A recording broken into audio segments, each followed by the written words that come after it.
I'm Layla Saad, and my life is driven by one burning question. How can I become a good ancestor? How can I create a legacy of healing and liberation for those who are here in this lifetime and those who will come after I'm gone?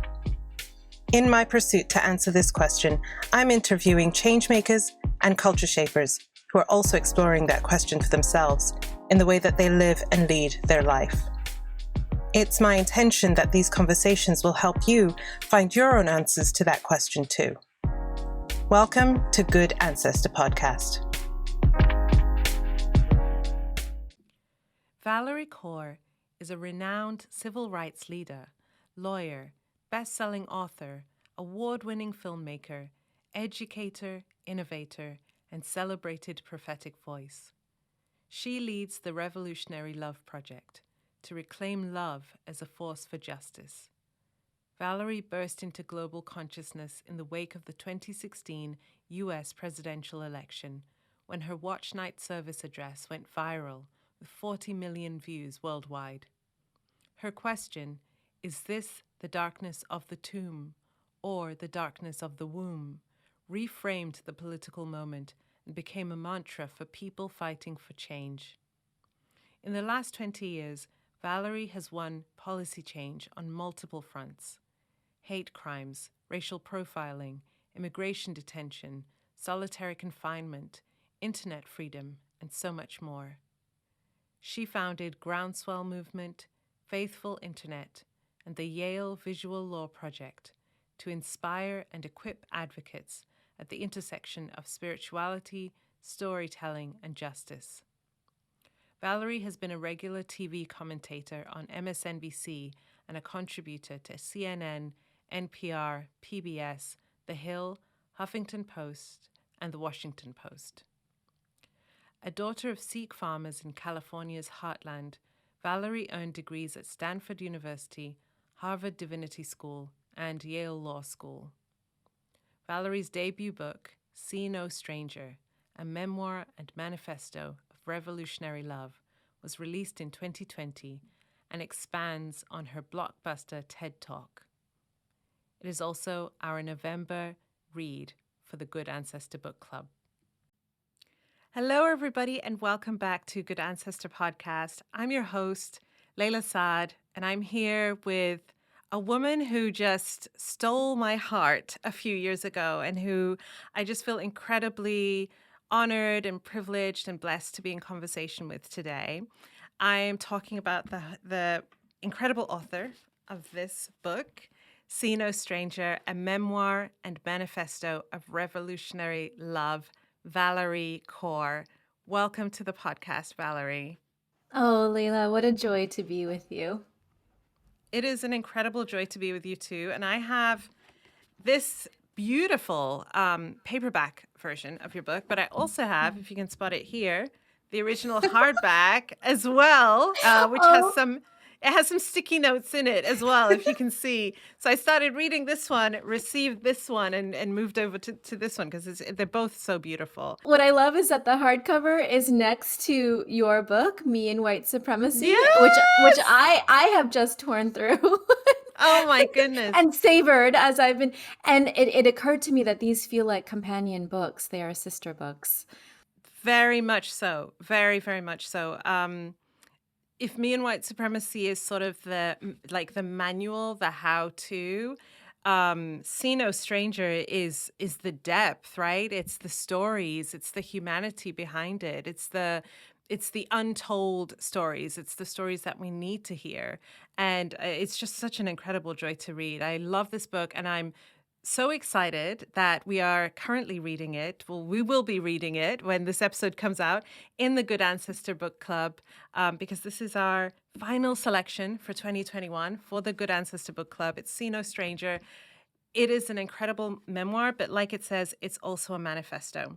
And so we're going to be talking about that and about your journey in this conversation. But let's start off with our question that we ask all our guests.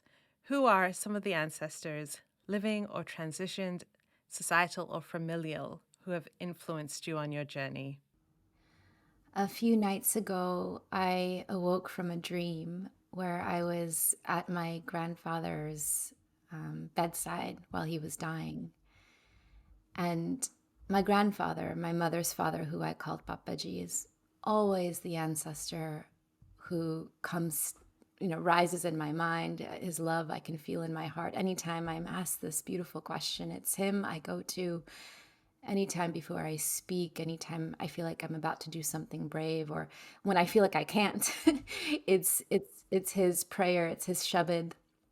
Tati vana lagi, bad brahm shanai, jogit hamare ram ka, dukh lage na pai. The hot winds cannot touch you.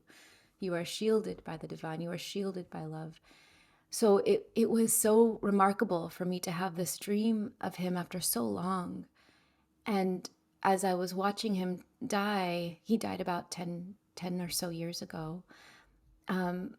I noticed that the nurse had given him some medicine to make the dying go a little slower so that I could learn from his dying, because he died a saintly death. He was fearless in the face of life. He was fearless in the face of death. He chose the moment. He smiled at everyone at his bedside. He sighed. He died. He went willingly to the one. And I wanted to learn, right? And so suddenly before my eyes, because of this special medicine, my grandfather transformed into, his little boy self. And I held my grandfather as a little boy. And I can honestly, Layla, I woke up with this feeling of holding my grandfather as a boy, and it felt so familiar to me. It was like holding my 6-year-old son, and it was like time folding in on itself. And so, yes, I feel like if there is such a thing as intergenerational trauma, and we know there is, there must be such a thing as intergenerational resilience and intergenerational wisdom. And so to touch the truth of that in that dream, and to know that no matter how hard or dark the days are, how worried I am for my children, that they have that, that gold, shimmering gold pulsing through their veins as well, that love. Oh my goodness. That gives me chills because, when I think about the work of becoming a good ancestor, which for me has become my touchstone, it's become the thing that when the pain is too much, the anger is too much, the grief is too much, there's a higher purpose. There's something higher or bigger or more expansive, more limitless than all of that rage and all of that pain. I think about becoming a good ancestor, and I see it as we are, right? That we stand in the present as the beneficiaries or the descendants of those who've come before us, and the ancestors of those who will come after we are gone. And so this idea of time folding in on itself, that we're not only moving forward, we're also moving backwards. We're also moving in circular motion, that there is no time. We're actually all here at the same time is just, it's such a beautiful thing. And I think, and I'd love to talk about this. I think it's something that you really talk about in your book, but apathy is something that can really settle into our bones when it feels like the waves of injustice keep crashing against us. You tell the story not only of your own journey in the book, but the journey of your people and the journey of your community, the journey of Sikhs. I would love for you to kind of give us a little bit of background about your family history and how that informed how you ended up doing the work that you do today. Right, because my story begins before me. And so it begins with my father's father, who I called Babaji. He sailed by steamship from Punjab, India, to the United States, to California in the year 1913. And when he arrived, he was one of the very first wave of Punjabi immigrants to come from India. And when he arrived on the soil, he had his British passport. It was still British India. The immigration officials took one look at his turban and beard and put him behind bars. So he was incarcerated. Ellis Island on the west coast was this beacon of welcome on the east coast was this beacon of welcome for European immigrants. But Angel Island on the west coast was designed to detain, deport, incarcerate, reject as many Asian immigrants as possible. So my grandfather would have been gone. I wouldn't be here with you in this moment if it weren't for this intervention of this white man who chose to be an ally. As you write so beautifully in your book, he saw my grandfather not as a foreigner or as a suspect, or he saw him as a neighbor, maybe even a brother. And he, after 3 months of incarceration, he filed a writ of habeas corpus that released my grandfather on Christmas Eve of 1913. So my grandfather settled on the farmlands of California, and he worked for pennies a day, slept in grape crates at night, twisting his body to keep safe from the snakes. And perhaps that first act of solidarity on the soil stayed with him, because decades later, when it was his Japanese American neighbors who were rounded up and incarcerated in their own camps in the punishing deserts during World War II, my grandfather looked after their farms so that they would have a life to return to. And he visited them when it was dangerous to do so. So I grew up with these stories, Layla. I mean, I grew up on farmland. I would ride tractors with my grandparents, with my parents. I would pick the peaches in orchards, filling our shirts as on long walks, so we could bring home the bounty. I would talk to the stars at night as if they were my best friends. It was as if this sense of belonging, being home in my body, being home in the world, was my first orientation to what it was like to be alive on this earth. There was no difference between being a Sikh or being an American, that we belonged fully, because my grandparents gave me that feeling of belonging and recognition and wonder, to lose yourself in wonder, to look upon the face of anyone and anything around us and say, you are a part of me I do not yet know. So all of that, of course, came crashing down, as it does for so many of us who are people of color. When I was 6 years old, my first racial slur in the schoolyard was, "Get up, you black dog." So how interesting then, right? That anti-blackness could show its face, so that my brownness was enough to make me black, and that meant inferior.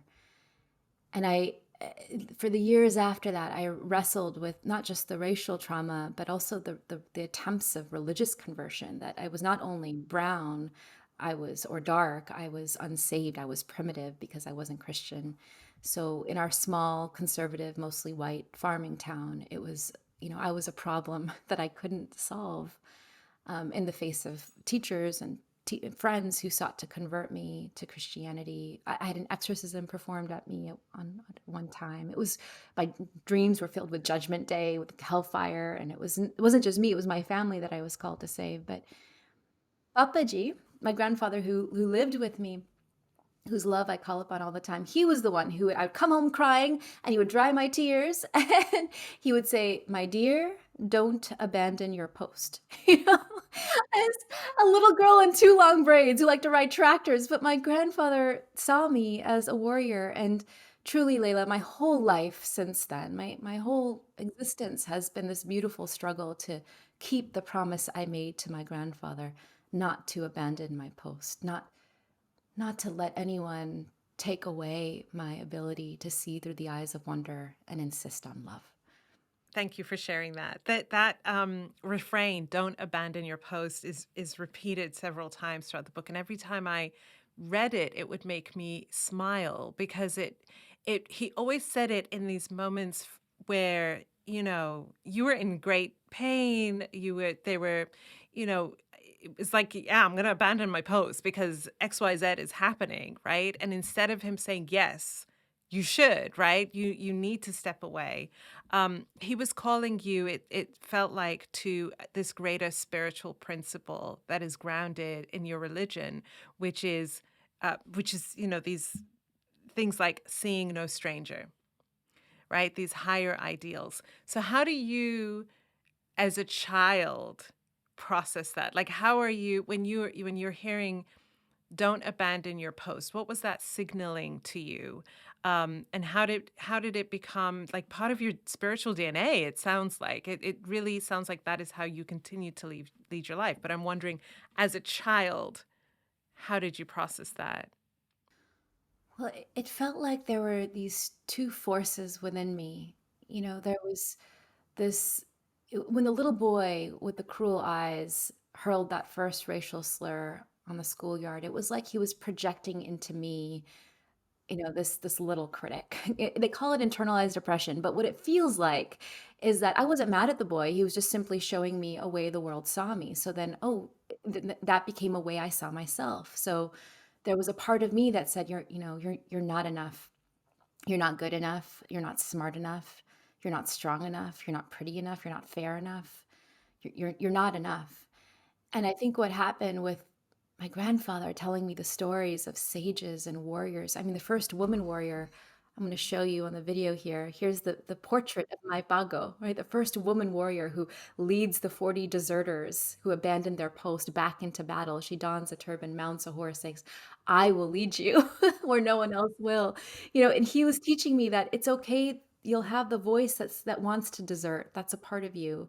But then if you can call upon this part of you too, this woman warrior, this wise woman inside of you, to say, it's okay, my love. I know you're scared. We'll take a breath, and we'll show up. We'll go back. Oh, let me lead you into the battlefield. Or if we're using birthing metaphors, take a breath, my love, and now push, and I will be with you. Your ancestors will be with you. When I was reading about your upbringing in this predominantly white community, predominantly Christian community, it echoed a lot of my own upbringing as well. I went to predominantly Christian Roman Catholic schools, predominantly white schools. I mean,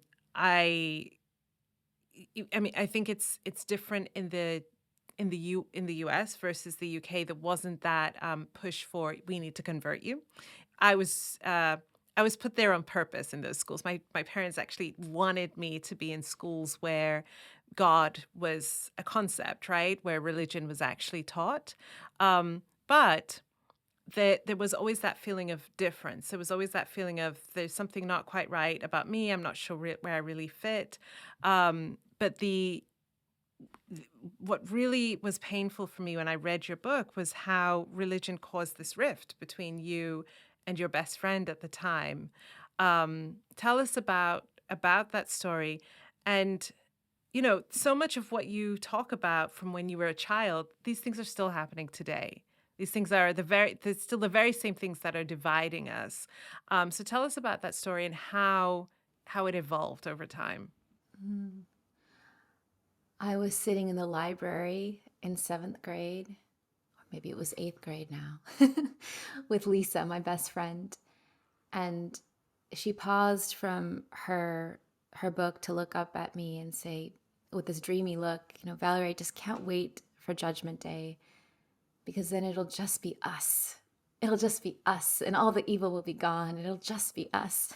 And I paused and I realized, oh, my best friend doesn't know that I'm not a Christian.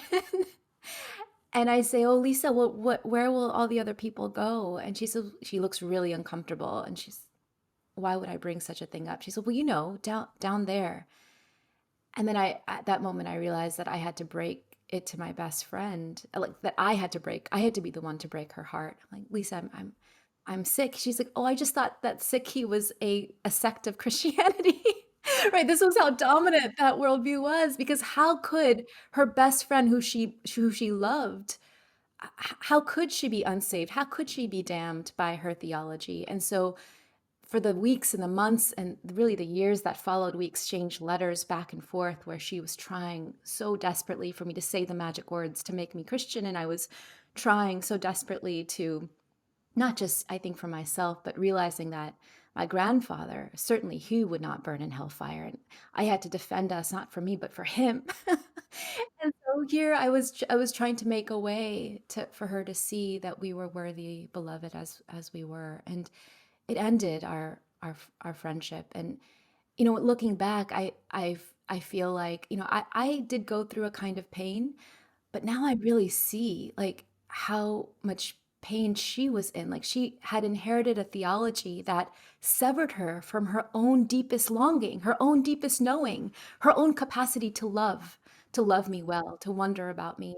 Her theology wanted to shut down that capacity to wonder, to make way for different ways of being. And that I only began to understand the struggle in that and to see it about 25 years later when I get a Facebook notification from Lisa with this beautiful, sincere acknowledgement and apology.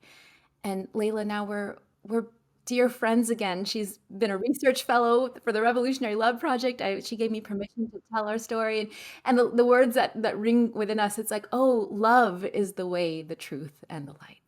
Yes.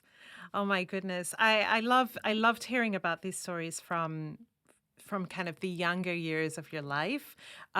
Before there was before 9/11 and after 9/11, right? And the kind of coming of age that you had as a result of that. It's really interesting seeing your face now, sort of in 2021, because before we jumped onto this interview, I today had been watching your movie Divided We Fall. Okay. Which you recorded a very long time ago. You're baby faced 20 years ago. You're baby faced Valarie. You and your cousin Sonny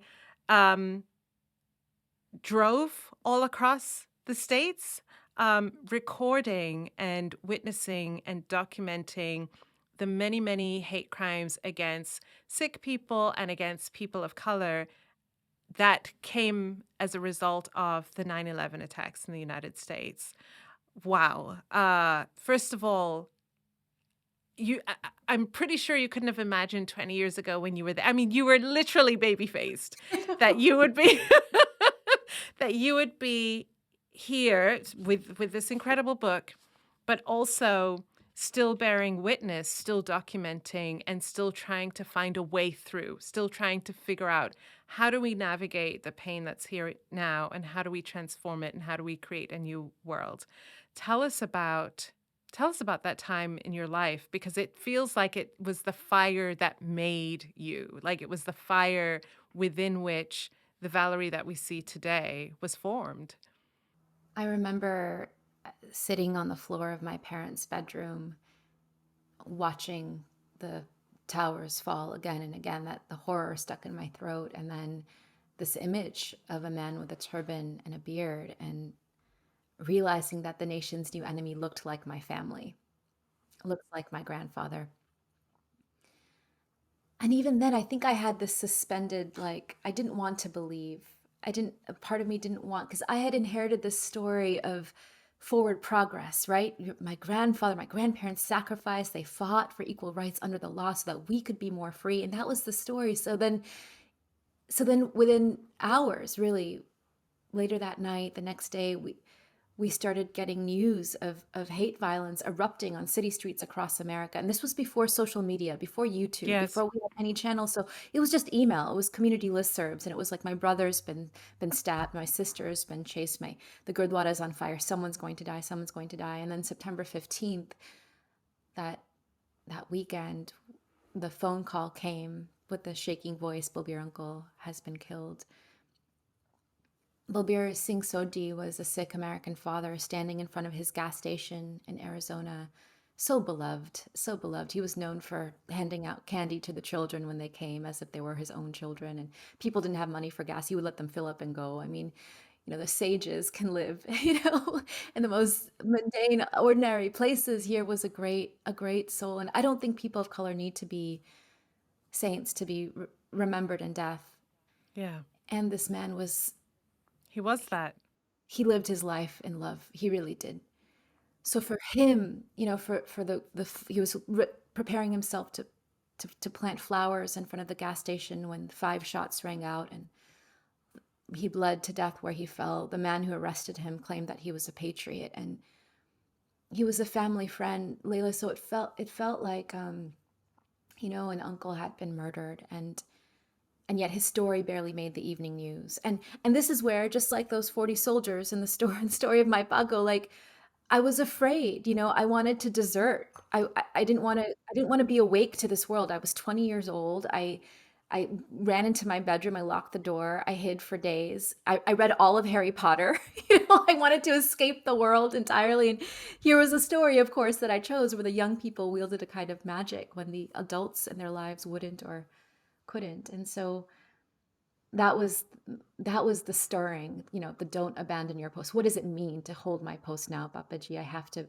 be willing to face crisis and ask, what is my particular role? What can I offer? And I had a camera, I had a list of questions, I had a tiny research grant from my university, and within days we were crossing the nation. We went from city to city, from home to home, sometimes when the blood was still fresh on the ground, capturing these stories. And soon people began to yell at us, go, you saw it in the film, and Devati, we felt, go back home, go back to your country. And I could feel this despair spread through me. And it was that last interview. I traveled to India to meet the widow of Balbir Singh Sodhi, who had been living apart from her husband all this time. And we traveled through the Punjab and the fields and the villages, and there she was, dressed in white, the color of mourning. And I had made a long list of questions. And I just crumpled them up and I threw them away. And I said, Auntie Ji, I just wept with her, to grieve together. I wept with her and asked, what would you tell the people of America? And I was expecting a kind of reproach, a kind of despair. And she said, thank you. Tell them thank you. When I went to America for my husband's memorial, they came out in the thousands and they wept with me and they cared for me. They loved me. Tell them thank you for their love. That moment, Layla, saved me. I mean, it still saves me. So I realized that while the nation did not know Balbir Uncle's story, the local community was savvy enough to tell the story well, and that made it so that so many people in other faith communities didn't even know who we were, but showed up. You don't need to know people in order to grieve with them. You grieve with them in order to know them. And so they showed up to grieve with us, and it didn't stop the violence, but it was enough to be a kind of balm to this widow's heart and this family. And I have just returned from the gas station in Phoenix just weeks ago, where we held the 20-year memorial for Balbir Uncle. And this time, it feels like nothing has changed. I'm a mother now. Like, of all the every film, every lawsuit, every campaign, we thought we were making the nation safer for the next generation. And now we have new babies coming up, and we're having to prepare them for the kind of violence that we didn't even have to face when we were children. So what does it mean? What does forward progress mean? And in that moment, the widow came, dressed in white, the color of mourning. And I wept with her once again, but this time we lifted our gaze, and we had people from every faith, every background, every place fill that gas station to mourn with us and to reckon with the last 20 years. And how Balbir Uncle was the first. He was the first of all the people whose lives have been lost in the way our nation responded to 9/11, and the hate violence, the state violence, the 2 decades of war. He was the first. This gas station is the second ground zero. So to gather in that place, to weep together, to say what have we learned, and to have the audacity to lift our gaze to the future and say, we insist on love even now. That kind of revolutionary love. If a critical mass of us, if more and more of us showed up in that kind of beloved community, not just in the wake of atrocity, but just in how we are in relationship with one another. And this is what your book does, right? It's like, this is a manual for how to be in relationship with one another, how to build anti-racist, sustainable community, beloved community with one another. And if more and more of us commit to that labor, perhaps in the next 20 years, we'll be telling a different story. Wow. Oh my goodness. So that was really powerful, Valarie. Like, here's my heart, Layla. Let me open my heart and record.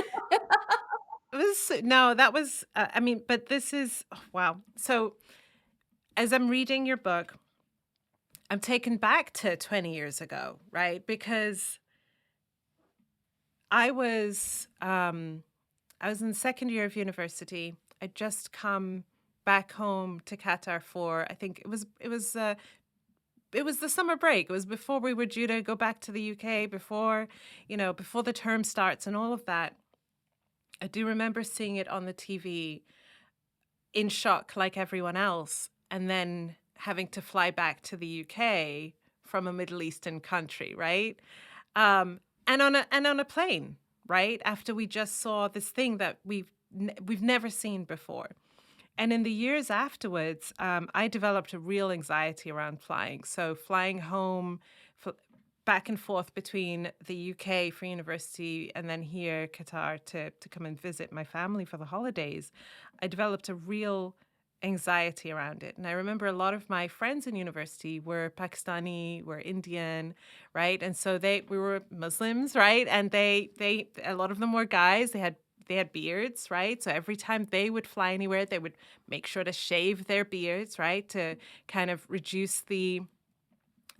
try to reduce the possibility of being racially profiled at the airport. And everything completely changed. But I think what I had forgotten and what your book reminded me of was the fact that, obviously I was really attuned to the fact that I'm Muslim. These people who have done this are claiming that they're Muslim. So I was tuned into that. What I hadn't been paying attention to were the people who, quote unquote, looked Muslim to people who didn't know the difference, right? Or who didn't understand that a religion doesn't look a certain way necessarily, and not all brown people are the same, don't worship in the same way, and the harm that was done. And so these stories of Balbir Singh Sodhi, so many of the people that you talk about in the book was... I must have seen it at the time. I don't remember seeing it, right? But you brought it really home to me. And it was strange. It's been strange reading the book and being brought back to that time where just kind of like now the world we're living in has been irrevocably changed by this global pandemic. The world was irrevocably changed by 9/11. But one of the differences, I think, is that the hate crimes that came as a result of that, it's not like it was the first time brown people, black people, Muslim people had ever experienced hate crimes, had ever experienced racism. It's just that it went up a whole other level because of that. And it never necessarily went back, right? It may have been reported in a different way. Maybe we're not as attuned to it, but it's happening in the same way that we've seen the Asian hate crimes that have, completely magnified because of comments made by the previous U.S. president about the coronavirus. Again, it's not like that was the first time that community of people were experiencing hate crimes. And so again, that parallel of looking at like 20 years ago, wow, like I remember where I was in my life 20 years ago. I've been through so much growth. I've changed in so many ways. And yet certain patterns keep repeating themselves, keep coming back again and again. They look different. We have different technologies now, right? But the kind of mechanism is still there. And so within the fact that that's the reality of the world that we live in, to say love is the way. Love is the way, right? And when we hear love, a lot of the time, because it's a word that it's just thrown around so much and it's just used so much, there isn't necessarily a feeling of understanding it as revolutionary. There is also not necessarily a feeling of understanding love as encompassing other things, right? As encompassing pain, as encompassing grief, as encompassing rage, that all of that is a part of love. So I would love if you could talk to us about what love means for you. What does revolutionary love mean for you? And why is it not just this fluffy word that's just about just seeing the best in each other and just hoping for the best and just trying to be optimistic, just acting like we're not hurt when we are, right? Just forgiving when we really haven't resolved anything, right? What is revolutionary love? Yeah. Well, let me say first that I'm a trained civil rights lawyer. So for many years, anytime someone stood on a stage and said, love is the answer, I would roll my eyes. I'm like, really? But what is love against institutions that perpetuate injustice? And it was my existential crisis after my son was born, and realizing that you're right, hate crimes had never gone back to the levels they were at before 9/11. Our communities are 5 times more likely to be targets of hate than we were before 9/11. My son's first racial slur came at 4.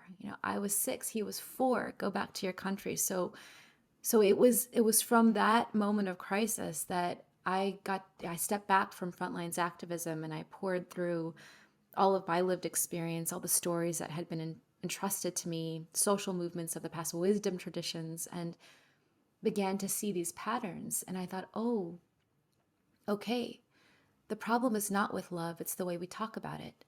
We tend to talk about love as if it's this rush of feeling, this rush of emotion. And I mean, I remember the moment my son was placed on my chest, I was shaking and sobbing from that rush of feeling. And I thought, this is love. I am falling in love. And there's a role for the falling. But in the meantime, my mother is opening up her bag, taking out her dal and chol, and proceeding to feed me, right? Like feeding her baby as I'm feeding mine.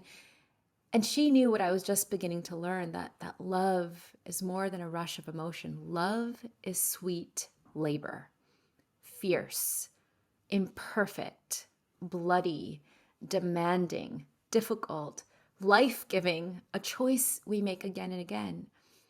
And if love is labor, if love is what we do with each other, for each other, then love encompasses the whole range of human emotions.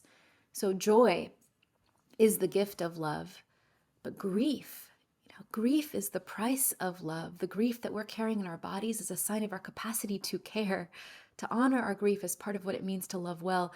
Rage, how have we been taught that rage is the opposite of love? No, my love, rage is the force that we harness to protect that which we love.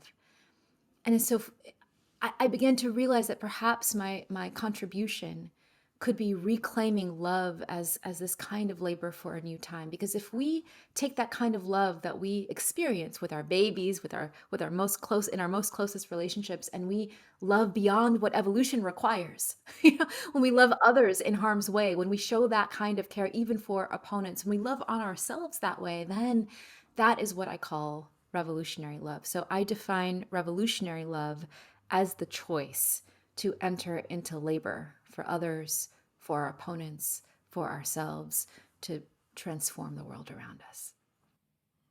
Wow. It sounds like it's become not only a practice that is about your work in social movements, but also about how you live. Because they're not separate, right? Yes, that's right. Yeah. So tell us about that. Tell us how because it sounds like I can just see you sort of like poring over books, like trying to figure it out, right? Like trying to find the answer. You're reading the spiritual books and the memoirs of social activists and the poems and everything. And you come to this understanding of this is what it means to love. This is how I can survive in the work that I do. But what about how I live my life? Oh, that's it, Layla. You just saw it. Because while I was pouring through those texts right in the afternoon, in the mornings, I was going on hikes in the rainforest with my 2-year-old son. At this point, he's throwing massive tantrums. I'm thinking about what does it mean to mother him well? And I remember one especially bad tantrum. I had to lock him in the bathroom so that because he was flailing in all directions. He was hitting himself, he was hitting others. And I was so angry, right? And I remember immediately feeling guilty that, why am I struggling with all of this anger? Am I a bad mother? And then I'm like, no, Audre Lorde, great Black feminist, teaches us that our rage is loaded with information and energy. That the goal is not to suppress it, but to listen to it like it's the symphony, to dance with it. So I'm like, okay, what information does my rage carry? Oh, I want him to be safe. I want him to be well. Our anger is part of what it means to mother well, to protect our babies, right? And so I constructed this compass, this revolutionary love compass that you'll see at the back of the book. And Layla, we just released this big, beautiful learning hub at seenostranger.com. I've seen it. Brings this compass to life. Oh my gosh. We're going to link to it in the show notes, but your learning hub is incredible. It is so good. Yes, tell us about it. Thank you. Well, I originally constructed this for, to give us a tool for our movements out in the world. But very quickly, I began to realize that this was also how to sustain healthy relationships in love in my own home. So, how to love others. That practice is called See No Stranger, and it begins with wonder. I have to wonder about my babies every day in order to figure out how to care for them. they change so fast, like empathy to feel as another, compassion to feel for another. Those are tools that will come and go. Those are practices that will ebb and flow. But to wonder about them each day, is how I return to the labor even when I'm tired. To grieve with them when the world says no to them, to fight for them when they're in harm's way. So wondering, grieving, fighting is how we see no stranger. How do we love others here at home and out in the world? And we turn the compass to our opponents. And that practice I call tend the wound. Because I realized, Layla, and I tell these stories in the book, that I've sat with white supremacists and prison guards and soldiers, and as much as I've wanted to hate them, every time I choose to wonder even about them, I hear their story and I see their wound. And I realize that there are no such thing as monsters in this world. There are only human beings who are wounded, who are acting from their insecurity or greed or blindness.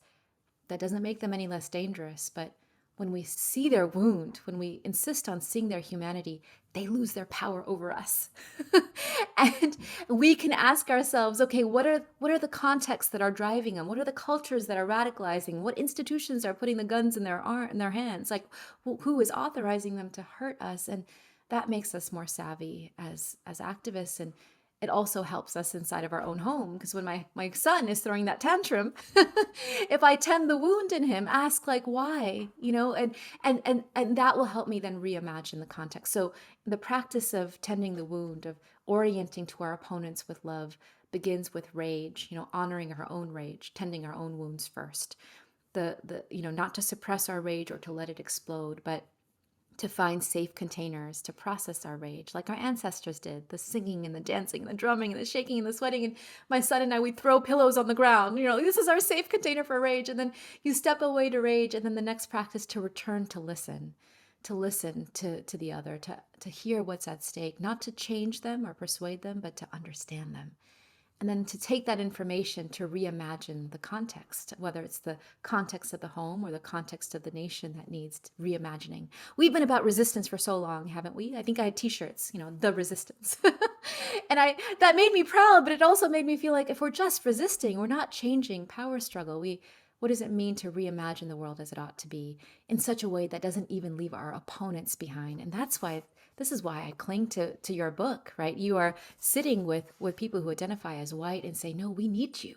There's a role for you. And there's a place for you in a multiracial democracy. And this is how you can join us in the labor. This is your particular role in the labor. This is how you too can be a good ancestor. I mean, it's so loveless to invite everyone in like that. So yeah, that's what it means. So loving others, loving opponents, and then the final part of that compass is to love ourselves. And this is the feminist intervention. This is Audre Lorde, this is Bell Hooks, Gandhi, King Mandela. They taught us so much about how to love others and our opponents, but they didn't teach us at length about how to love on ourselves. And these are Black and Indigenous mothers before us, women before us, who I have learned from, who have taught me that, loving yourself is not a form of self-indulgence. It's a form of political warfare. What does it mean? What does it mean to breathe, my love, and then push and then breathe again? And so this practice here, I use warrior metaphors because I come from a warrior people, but I use birthing metaphors because I come from a line of women who have given birth in unspeakable circumstances, who've pushed through the fire. And the midwife has wisdom for all of our labors, right? She doesn't say push, push, push, push, push, push, push. There's so much white supremacist violence to survive. Just keep pushing. Right. Keep going. Keep going. Keep going. Don't take a break. Right. It needs to get done. We're running out of time. You need to go faster. Right. Right. And how many times have I ground my bones to the ground? Right. That's not what my grandfather meant by don't abandon your post. He said, here, my love, where you are, just like the midwife, breathe. Breathe for a moment. Sing, pray, dance. How are you breathing every day? How are you letting joy in every day? And then when you're ready, then decide how you want to push. And that pushing, just like in birthing labor, is going to be uncomfortable.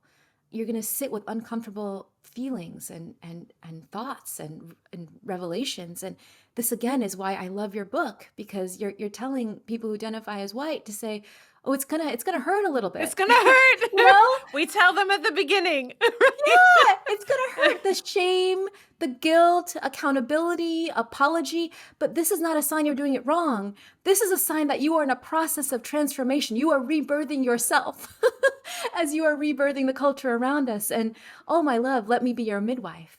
Don't do this alone. Breathe and then push and then breathe again.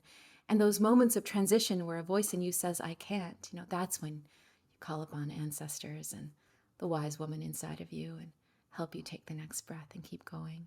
So you're right, Layla. This work around revolutionary love, now that I found it, it's the song I'll be singing for all of my days. I've spent the last 20 years of my life organizing around hate. I'm going to spend the next 20 years organizing around love. And invite others in too. And invite everyone in. You tell so many stories in the book that are, like you said, you resisted, you were like the first one there on the ground, right? When something is about to go down, is going down, has gone down. And so you were with people oftentimes in the very height of their grief and the height of their pain. You visited Guantanamo, which, reading that chapter was really hard for me. Because I just couldn't imagine it. I just couldn't imagine being in those circumstances. You talk about an event where you were protesting and were arrested, and in the process of that arrest and being held, you were very much physically harmed, and how that affected you afterwards. There are so many points in the book where I'm like, it would be so easy at this point to say, F them all, right? It would be so easy at this point to say, this thing is insurmountable. This thing is bigger than me. This thing will grind me into the ground.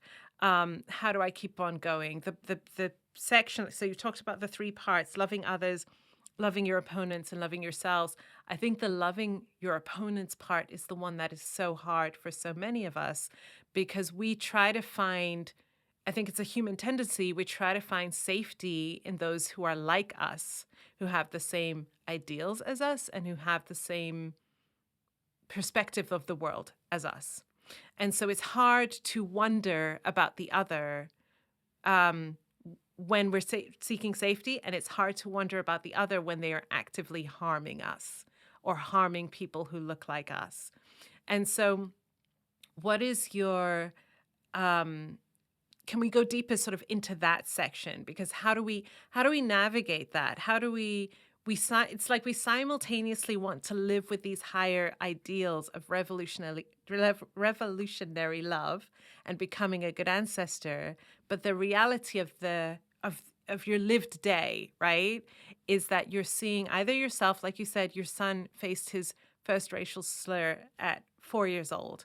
Like, in the midst of that, how do we not get swept away by what that triggers within us, and stick with the practices of revolutionary love? Yes. This is so important. Everyone has a different role in the labor of revolutionary love at any given time.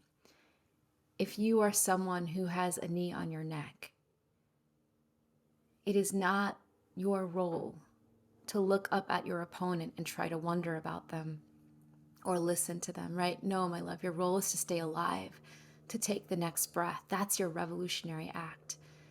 But if you are someone who is safe enough or brave enough to tend to those kinds of opponents, relatives, neighbors, friends, students, we need you now. We need you in that labor. And this is what it means to be, a good ally, is to discern your particular role in that fight. I'll tell you a story. On the day of the insurrection at the US Capitol on January 6th of 2021, my husband and I were locked in our office so the children wouldn't see us watching the TV set, because my husband's brother was trapped in the building and hiding. And so we were talking to him on the phone while we saw images that he could not see of, the Confederate flags and the tattoos and the weapons, and they were stalking the building looking. And he's not just a reporter for CNN, he's a brown man. So it was only when he was shuttled to safety that I could become aware of my body. And I thought, oh, this is terror. And the terror is familiar. How many times have I seen people I love in the face of white supremacist violence and been unable to save them? That night, I could feel that rage quaking in me. And I got a call from my teammate who helped me build the Revolutionary Love Project. And she said, I'm so sorry. She said, my parents were at the Capitol. I said, oh, are they okay? She said, no, you don't understand. They were on the outside of the building. So her parents are on the outside and my brother-in-law is on the inside. And in that moment, it was like, oh, Dr. King's words that we are bound together in the single garment of human destiny.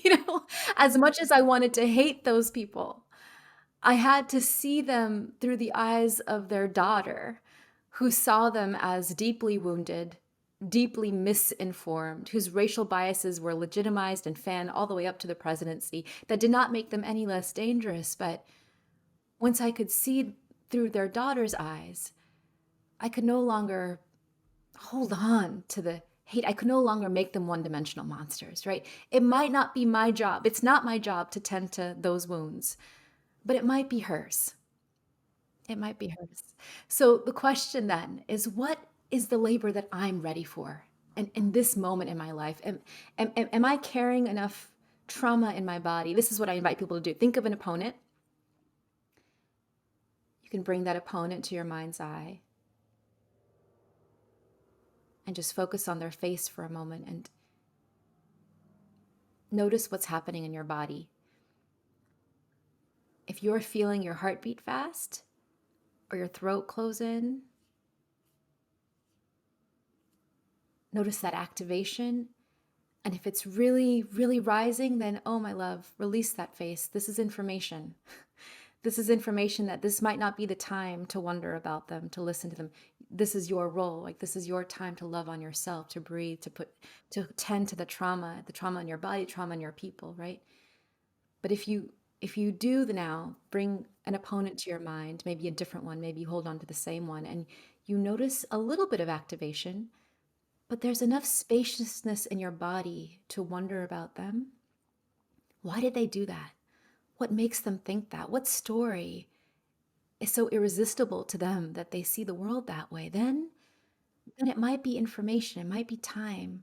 You might be ready to engage in a process of listening. And if you approach that opponent with wonder, like sincere wonder, like you really want to know, not laden with judgment, but sincere wonder, then our bodies mirror each other. If you approach with daggers, they'll approach with daggers. They will defend. But if you approach with a sincere kind of wonder, they might just start wondering about you too. They might want to hear your story. And when that happens, magic, and a space opens up that makes a true exchange possible. Deep listening is an act of surrender, right? We risk being changed by what we hear, and that can lead to the previously unimaginable possibility of reconciliation. I love this understanding that we don't have to martyr ourselves for the work. We don't have to self-sacrifice for a greater good, because really in doing that, I feel that we're perpetuating an idea that says who I am is less important than who everyone else is, right? Yeah, right. And so that mirrors that inferiority, superiority dynamic that is the very thing that we're trying to get rid of. So it's either I'm inferior, they're superior, or I'm superior, they're inferior. But when we say, actually, in this moment, I need to take care of me, right? I need to actually take care of me. I can't wonder. I can't listen because I'm in so much pain that I need to tend to my own wounds instead of believing that it's my responsibility to put myself at the end of the line here, that when everyone else is taken care of, then I'll tend to me. Because I think we'll never get to that world that we're trying to reimagine if we keep putting ourselves last. Like many women, I'm a survivor of sexual assault. And when I broke my silence, it was my mother who stood between me and everyone else in the room who didn't want me to speak. And there was fury in her eyes. I'd never seen that kind of rage roaring in my mother. And she was saying, "Not my daughter, she will be free." And she was accessing that maternal rage, that that rage inside of her to show me that I was beloved and helping me do the same to fight for my body, my worthiness, to be safe and to be free. And so when my assailant came to me and he wanted me to forgive him, I said, "No, you're going to take something else away from me?" Like withholding my forgiveness was the only active agency that I had. I had to hold on to my animosity for him, and my only gift, my only radical act was to allow other people in the family to tend to his wounds. I could not. So it took years. It took years of trying to heal and tend to the violence, the trauma lodged in my body. I talk about healing as the long journey of returning to feeling at home in one's body and at home in the world. It took me 20 years to get there, and it was finally I realized that I was still carrying around this hate, and that I was okay. I didn't need it anymore. It was weighing me down, that it was burning a hole through me, and I could just let go. And once I did that, I could see my assailant not as this one-dimensional monster who haunted my dreams. I could see him as this frail, wounded kid whose father was an alcoholic, who beat his mother, who didn't know how to treat the sisters in his life with respect. And I could feel a kind of, compassion for him, and it released me. And that could have been enough. Forgiveness is not forgetting. The body doesn't forget. Forgiveness is not forgetting. Forgiveness is freedom from hate. For some of us, like me, it came at the very end of a long healing process. Only then did I wish to forgive. For others, like those who lost their loved ones in the wake of the Charleston massacre, who looked into the eyes of Dylan Roof and said, "I forgive you," I cringed. But for them, I realizing, oh, it was the beginning of their healing process. It was them declaring that you cannot make me hate you. So whether forgiveness comes at the beginning or at the end or in the messy middle, it's up to the survivor to decide that that's an act of how we love ourselves well, and that our forgiveness is not contingent upon our opponent's apology. We don't even need them, right? And just as their accountability and their apology is not contingent upon our forgiveness. He didn't need my forgiveness. He needed someone to sit with him with his shame and guilt. And we know what happened, Layla, after 20 years? That, I had forgiven and he was ready to make apology. And it didn't have to happen in our lifetime, but we met in this lifetime.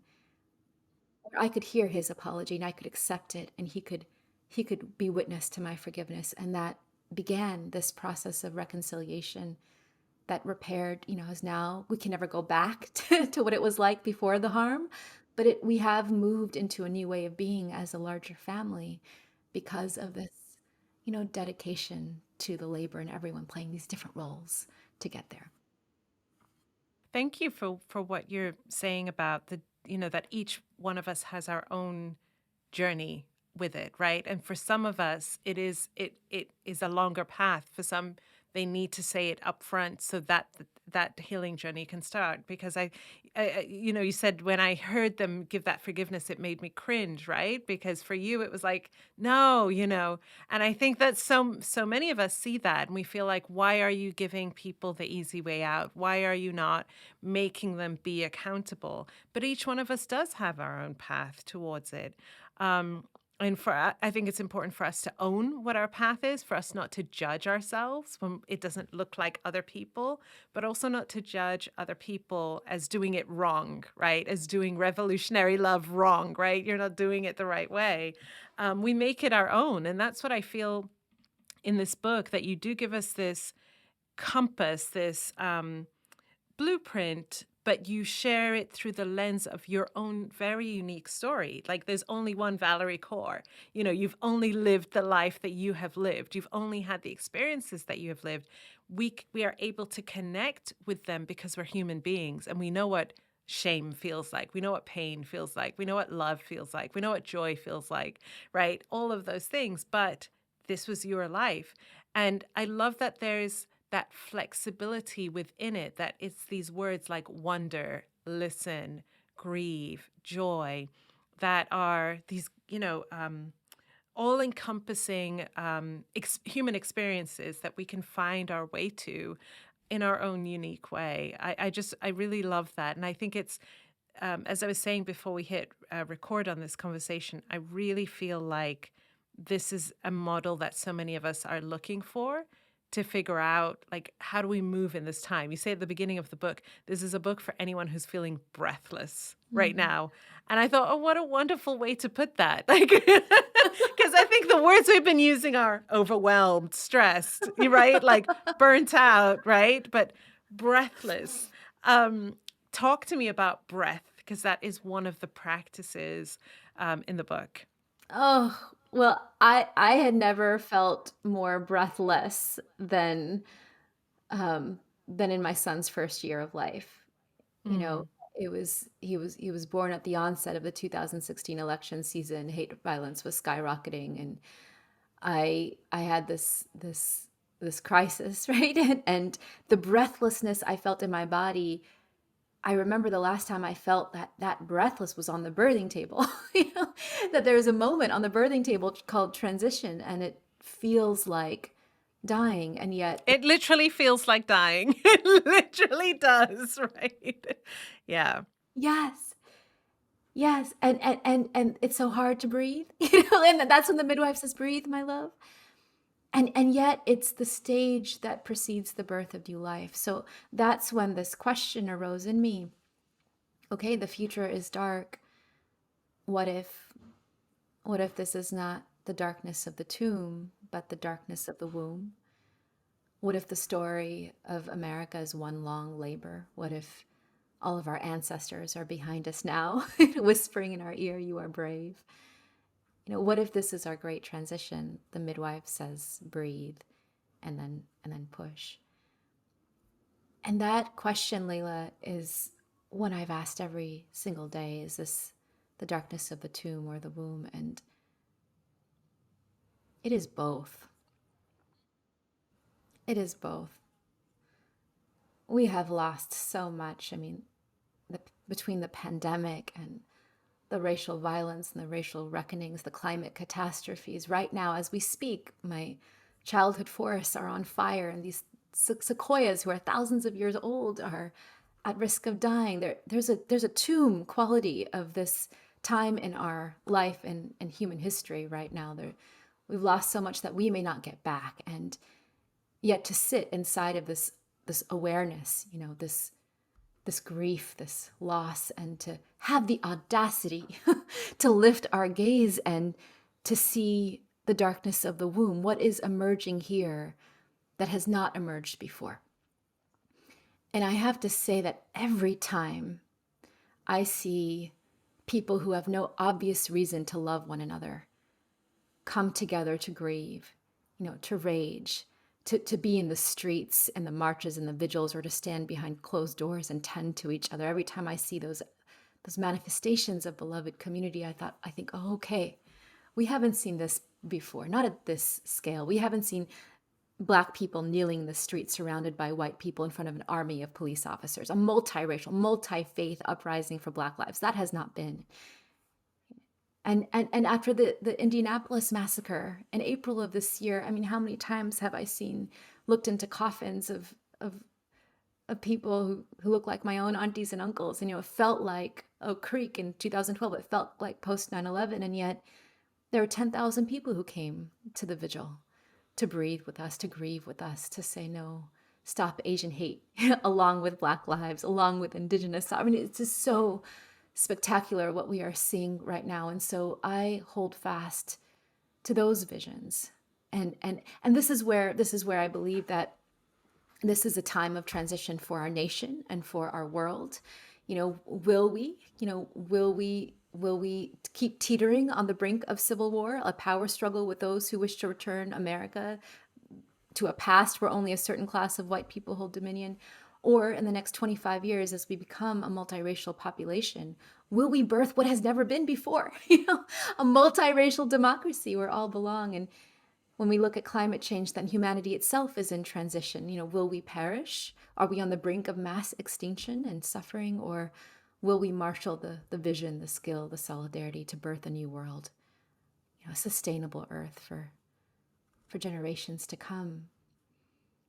Oh, I toggle between that. I taste the ash in my mouth on the dark days, and then I see the new. And when I see the new, I think, okay, I choose to show up to the labor.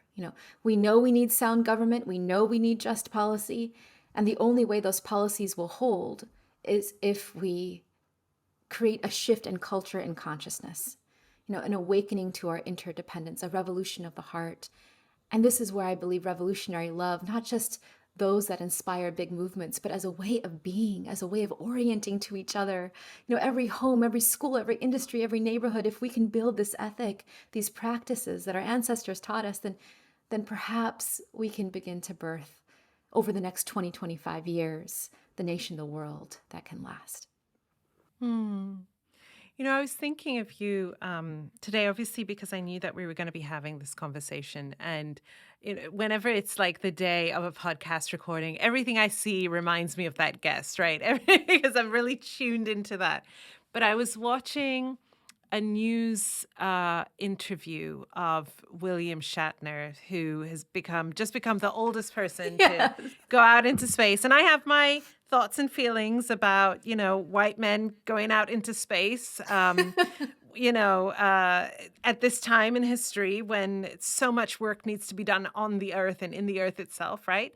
But it was really striking listening to his conversation as he described his experiences of, going out in this rocket, breaking through the Earth's atmosphere, and then the sudden darkness that hits, right? And he says, no, there's no stars, there's no light, there's nothing. It's just such darkness. And it reminded me of when you talk about the darkness of the womb and the darkness of the tomb, because they are not they are, in Islam, we believe you have a life in the womb. You have this life here, and then you have a life in the tomb, right? And then a life after that. And us here now, we don't remember the life of the womb, and we don't know what the life of the tomb is. We're here right now in the light, but what we don't see in the light, because we're so close to it, is all of the harm that we're doing, the impact that it's going to have. And so as he's describing the absolute darkness that's out there, and he's looking down at the earth and, seeing the fragility of the earth and everything like that, but also I think that what really struck me from what he was sharing was just that almost like terror that darkness brought out in him, but then also this feeling of just profound, I don't think these are the words he used, but these are the words that I felt, this profound divinity that's bigger than me, this bigger than me-ness, but then also this, what the hell are we doing to the earth? And what are we squandering, right? And so I feel like we're constantly on the verge of, like you said, toggling between the womb and the tomb, but we're constantly on the verge of, if we don't get it right now, this is not going to end up later. This is not going to end up good later for our descendants, right? And that goalpost is always moving, right? It was the same case in 1913 with your ancestor, right? Like, if we don't get this right now, this is not going to end up well for our descendants. We are the ancestors now. How do you relate to that darkness? Like, what does it bring out what are the feelings that it brings out in you, whether it's the womb or the tomb? Because I feel like it's still darkness, right? There's still an almost like otherworldly experience to it. And how do you relate to it? Is it something that you meditate within? Do you sit and meditate of being in the darkness? Is it something that you're trying to keep away from you? How are you experiencing it? Oh, I'm returning now to the dream I had of my grandfather. And what I saw of him on the deathbed when he was on the brink of that ultimate darkness, that ultimate unknowing, and how he chose to smile at each of his children and then take the amrit, the sacred nectar, into his mouth when my grandmother dabbed his lips, and he sighed and he smiled and he died. Every night since he died, I've been trying to figure out what it means to be as brave as that in the face of darkness on all sides. The darkness behind us of the womb, darkness ahead of us of the tomb, the darkness in the space on all sides of this earth, right? What does it mean to be that brave, to embrace, to say, actually, you are a part of me. I do not yet know I am a part of you, that I belong actually to this, the wonder that is the universe, that is all time, that is, to surrender to it, to let go of one's individual consciousness and surrender to the belonging to everything around us. And so every night I have this practice where I think of the day as a whole lifetime with a beginning, a middle, and an end. And I ask, what was the hardest part of this lifetime? Because no matter how hard the lifetime was, I made it to the end. What was the most joyful part of this lifetime? And I let myself relish that in my body, smelling my children's hair, rubbing their cheek. What are you most grateful for in this lifetime? This beautiful moment I got to have with my sister Layla, with my cup of tea. And now, are you ready to let go of this lifetime? Are you ready to behold everything you've known and loved and kiss it and just let it go? Are you ready to surrender to the everything and nothing? Are you ready to die a kind of death? And I, some nights it's really hard, but some nights I sigh, I die, and I wake to the gift of a new day, a new life. And in the mornings these days, my children and I, we look at each other and we say, they can still sleep with me, and they're like, I get to be alive. I get to be alive today. I get to be alive today with you. And that's the thing, Layla. I feel like now that I've understood how to orient to my life, not just so fixated on outcomes of what I produce, to measure my success on how much I produce and how fast and what I accomplish, to let go of that as the metric for a good life or to be a good ancestor, right? And to instead say, no, my love, measure your life on your faithfulness to the labor. Can I be faithful to the labor of each day? Can I show up to that labor with this kind of love? And when I do that, then the labor ceases to become just a means to an end. Because even if we cross the threshold, even if we make it to a multiracial democracy or a sustainable earth, we know that the next generation will take up whatever unfinished work and keep going, right? We might not live to see the beloved community that we all are dreaming in our minds. So what does it mean then to make the labor an end in itself? It is to, when I show up with love, when I'm breathing throughout the labor, then my labor becomes porous enough to let joy in.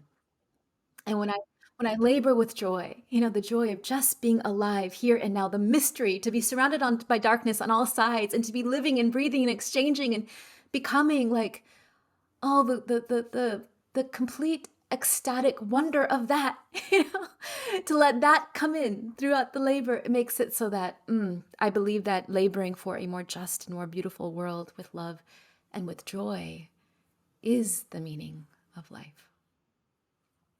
That is that feels so good. That feels so good as somebody who is constantly asked by white interviewers predominantly a question that more or less is asking, so do you think we're almost there yet? Do you think that we'll see a post-racial life in this lifetime? Like, are we almost there? Are we doing? And there's I was asked this question a lot in the wake of the murder of George Floyd and the Black Lives Matter protests of the summer of 2020. I was asked that question many, many times over. And because of because of the time that we were in, because I was processing in real time what was happening while being expected to be an educator, right?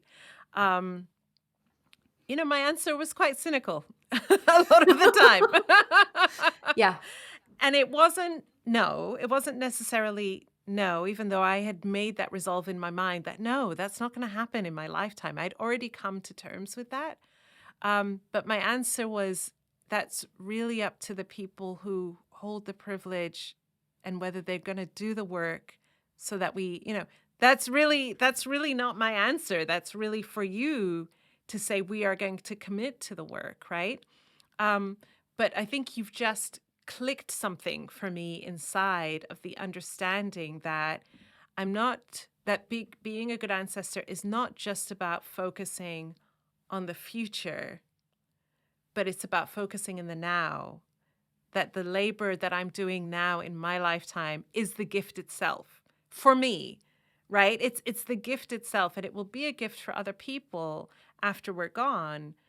But I get to be a beneficiary of the experience of the labor itself. And so too for the That people is laboring with nourishing, you. right? Exactly. As we labor together, and I think you say this in your book, that we, correct me if this is wrong, we create the beloved community by becoming the beloved community. Yes. Yes. So I think you were trapped by the question, and you are just, I think the click is unlocking the entrapment of the question, because progress in birthing labor is cyclical, not linear. A series of expansions and contractions, and every turn through the cycle feels like the previous trauma. So summer of 2020, post George Floyd, felt like 1992, felt like 1968. And you can go back and back. Indianapolis, 2021, felt like Oak Creek in 2012, felt like 2001, 9/11, felt like 1913. I could go back and back. But every turn through the cycle, just as in birthing labor, if more and more of us show up to do the breathing and the pushing to labor, right? There's a little bit more space for equality, justice, solidarity than there was before. I don't know, I would tell that interviewer, I don't know how many more turns through the cycle it's going to take before we birth in America where we are all safe and free. But I want to show up to do my part in the labor. And if more of us are activated, motivated, ignited to labor with us, to labor by our side, then maybe, that is the most purposeful way we can use our lives on this earth. Oh my gosh. Thank you for that aha moment for me. And I think it's going to be for so many folks as well who are listening in.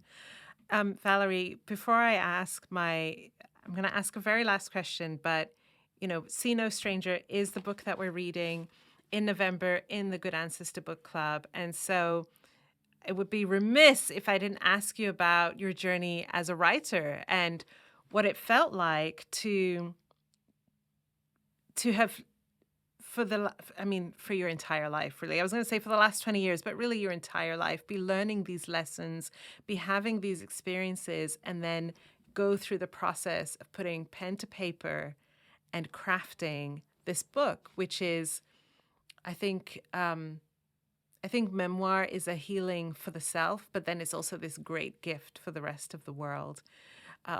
What was it like for you to put down these stories and try to make sense of them for yourself and for others? And how are you, who are you on the other side of this book? You saw that baby-faced 20-year-old? Yeah, I did. Well, Layla, when I returned from my initial road trip across the country after 9/11, I took my first book writing class, and I was writing this book. Wow. The stories I wrote, you find in chapter 2 of the book. I submitted my first book proposal in the summer of 2003 and got a stack of rejection letters. Like, there's no audience for this. There's no voice in this. As if your audience, your stories, your voice doesn't matter. And I think if it was just my own stories that I was writing, I would have given up. But other people, my people, had entrusted me with these stories. And so I kept writing. I kept documenting and then writing and then living and then writing. Guantanamo and then writing and then the prisons and then writing and then writing. And every few years, I would have a new book proposal, 2005, 2007, 2009, 2011, 2013, until finally it was 2016, between the election and the inauguration. I wrote book proposal, Revolutionary Love is the Call of Our Times. And it was as if all of the stories I'd collected my whole life were finally adding up to a manifesto, a declaration for how, how to labor. And perhaps it took all that time for someone like Chris Jackson to find a position at Random House. You know, he publishes Ta-Nehisi Coates and Brian Stevenson, for this to land on his desk and say, no, actually it matters. And Revolutionary Love's a cultural intervention. He gave me enough of an advance so that I could step away from frontlines activism for the first time in my life, take my family to the rainforest in Central America. I had to leave the country in order to see it from the outside, right? In order to breathe. You know, the rainforest felt like the womb. It was warm and wet and generative. I could breathe. And it was there that I poured through everything that I had written and began to see these patterns of, wonder, grieve, listen, reimagine, you know, and joy. And that's how the book began to actually become formed after all this time. It was a long gestation. And then of course I got pregnant with my daughter, and there's no deadline like a like a due date. And so finally, because I was writing and writing, and so finally I was trying to be so literary and trying to sound so.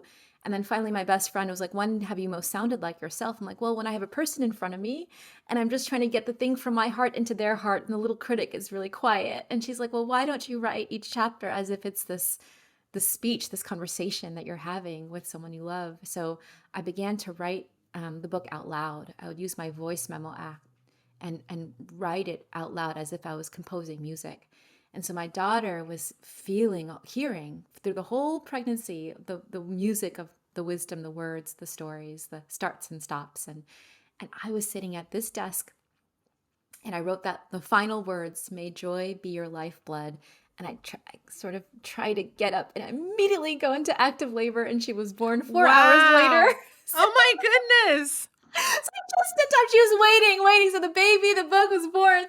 My goodness. And Layla, do you know her first day of preschool was the same day that the paperback came out? Like, they were launched into the world on the same day. They're mystically connected, these two. But that was, I don't know how the next book will get written, but that was the particular wild story of this book. And I remember always being afraid that I was going to die with all the music inside of me. So when you're asking, what does it feel like on the outside? I feel like I'm astonished that I still get to be here.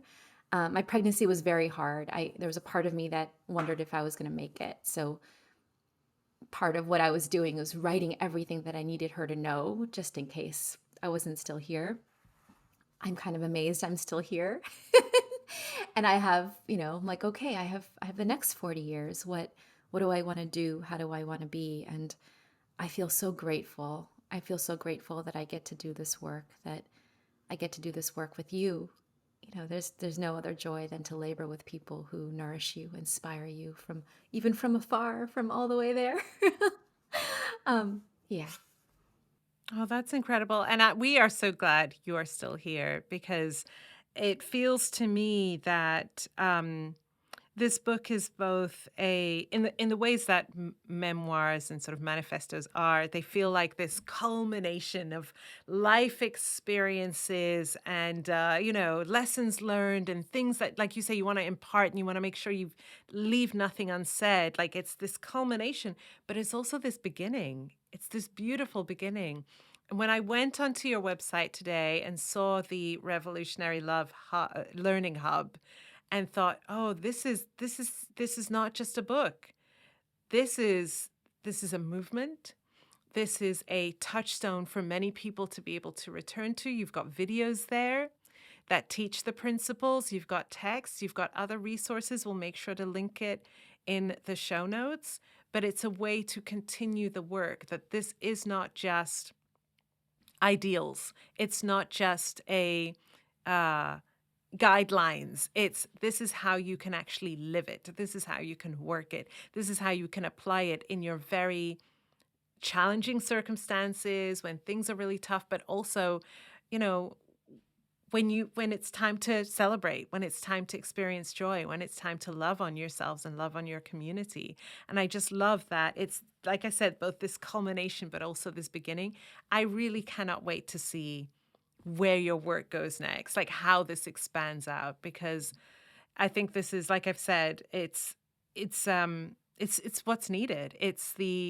It's really grounded in the, like you said, feminist ideology. It's really grounded in the strategics that come from your experiences as a civil rights lawyer, right? And somebody who's done work as an activist on the ground, but also deep, deep spiritual wisdom that just transcends time, right? It's the thing that's there when the bottom drops out and there's nothing else, right? When we're being ground down. I remember last year in the aftermath of the protests, the kind of, I mean, you saw what it was like when, you know, books were flying off the shelf. Everyone wants to read about anti-racism. Everyone wants to read books by BIPOC authors. And then I said, I can't do this anymore. I can't do any more interviews. I need to tend to me. And what I actually turned to were the speeches of Martin Luther King Jr. And I had never read them before. And I had never read, I also turned to his autobiography. I'd never read it before. And I was looking for the answer to the question, how are we supposed to not lose ourselves? Like, what are we supposed to cling to? There must be something bigger, deeper, more true than our feelings in the moment, right? And that is what I feel like you offer in this book is a reminder, yes, through the lens of Sikhism, because that's the religious tradition that you come from, but it's grounded in, for those of us, you know, it's grounded in all religious faiths. And even if religion isn't your path, it's grounded in, you know, humanity, right? It's grounded in how do we see ourselves as human beings and see each other as well. And I love it so much. So thank you for this offering.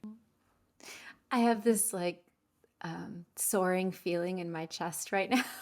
It's like my heart is soaring. There's no feeling like, you know, being witnessed. I'm so grateful that you see the Learning Hub as the beginning of what's to come. I mean, we just released it in the summer of 2021, and you know, it has teaching videos and guided inquiries and a whole educational curricula. And in just It's the last few extensive. months, it's like if you want to do the work, Yes. and we've been hearing accounts of schools. Just this morning, I got a letter from a school in New York that has taken the framework and made revolutionary love the ethic of their school culture, from pre-K all the way up to, you know, all the way up to high school. College professors using the curriculum, and houses of worship doing sermon series around it. And it's like, okay, if if this call to love is ancient, you know, Jesus to love thy neighbor, Muhammad to take in the orphan, Abraham to open your tent to all, Mirabai to love without limit, Buddha unending compassion. If we've heard this call to love, whether we're religious or not, coming down through the centuries, perhaps our next great awakening, our transition depends on whether we can put it into practice and structure our society around the recognition of our dignity. And that doesn't mean we have to get all mystical and saintly with it. This is practical stuff. There are tools that you can, you know, you put, right? You can do it. So I've been dreaming a lot about the next 20 years of my life and what it might mean now when I say organize around love. What does it mean now to make my offering a revolutionary love institute? And I invite people to go on this journey with me, knowing that it's a movement. We have Ani DeFranco making songs for Revolutionary Love. Her latest album is called Revolutionary Love. And we have artists like Shepard Fairey. So can I show you a little secret, like a little joyful thing? So this paperback that you have. Peek. Yeah. Yes. Oh my gosh. I forgot to share this. Please tell them. Well, I had Shepard Fairey's Obama poster on my wall all through law school. So this is still very surreal to me that he took this this story of mine and this vision around oneness, Ikomkat, and made it the center of this portrait that is on the paperback. And then Amplifier Art sprinkled some magic over it. So here is, there's a QR code on the back of the book. So this is just for all of you who are reading the book to play with. Are you ready? Okay, I'm just going to hover my phone. Okay. Okay. Revolutionary love is the call of our times. Revolutionary love is when we are brave enough to see no stranger, to look at anyone and think, you are a part of me I do not yet know. So when we flood the streets in our grief and our rage and fight for justice and insist on the humanity of our opponents, we are birthing the world to come. A world that leaves no one behind. My phone just died. That's it. Can I tell you, my husband lost his mind when I showed him. He just was like, how is this happening? What is happening? There is, like you said, Valarie, there's a QR code at the back. Download the app and then hover it above the cover and watch this book literally come to life. Just incredible. And you have such a distinct voice and a distinct energy to your voice. So to have the book literally speak to you before you even open it, this is Valarie. Valarie's energy is in this book. Like, you are carrying Valarie with you, and the wisdom that she has learned for herself, the wisdom that she is passing on, that she has learned from others. It is very much so a manifesto, and it's incredible. Thank you for sharing that. Thank you, Layla. my 2-year-old daughter, she now thinks that all books speak, and that I was like, well, and all portraits. She's like, "Mommy talking, look." And I was like, maybe this is may we all feel so as inspired, right? To lift our voice, to make our particular contributions. Thank you. Thank you so much, Valarie. All right, our very last question. Oof. What does it mean to you to be a good ancestor? Can I answer this with a passage from the book? Yes, please. Okay. You made me think of it when you talked about hearing the account of going into space. And this is on page 257. I had forgotten the stars, burning so strong and long that their light reaches us long after they have died. Isn't that what our lives and our activism should look like? Not the supernova, a single outburst under pressure. We must be the long burning star, bright and steady, contained and sustained, for our energy to reach the next generation, long after we die. Oh, and to be part of constellations. Let us see ourselves as part of a larger picture, even if we are like the second star on Orion's belt or the seventh of the seven sisters, for there is no greater gift than to be part of a movement larger than ourselves. That means that we only need to be responsible for our small patch of sky, our specific area of influence. We need only to shine our particular point of light, long and steady, to become part of stories sown into the heavens. That's what it means to be a good ancestor to me. That passage is exactly why you feel like such a kindred spirit for me, and why when I was reading this book, I had many moments of just stopping and sort of staring, because that is what it means to me to be a good ancestor, right? Is seeing ourselves in that way. And thank you for that visual description of seeing ourselves within the constellation, the grandness and the greatness and the limitless of us all, but also understanding I only have to be responsible for my star and the light that my star shines. I don't have to be responsible for them. I don't need to be looking at what they're doing. My job is to, what's the saying? do not abandon your post. That's right. Your station Do in not the sky. abandon your star. That's right. Oh my goodness. Thank you so much, Valarie. This was incredible. I appreciate you deeply. I feel so nourished. Thank you, Layla. I love you fiercely. I love you too. Thank you. This is Layla Saad, and you've been listening to Good Ancestor Podcast. I hope this episode has helped you find deeper answers on what being a good ancestor means to you. We'd love to have you join the Good Ancestor Podcast family over on Patreon, where subscribers get early access to new episodes, patron-only content and discussions, and special bonuses. Join us now at patreon.com/Good Ancestor Podcast. Thank you for listening, and thank you for being a good ancestor.